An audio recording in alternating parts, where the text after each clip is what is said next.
నాలుగు దిక్కులే నువ్వే దిక్కని మొక్కే నాగమ్మ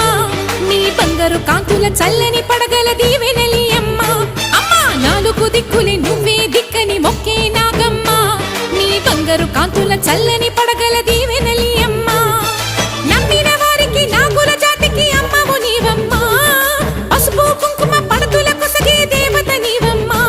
మా ఐదవతనమునకు అభయమునిచ్చి అండగా ఉండమ్మా చల్లని చూపుల నాగమ్మ మా పిల్ల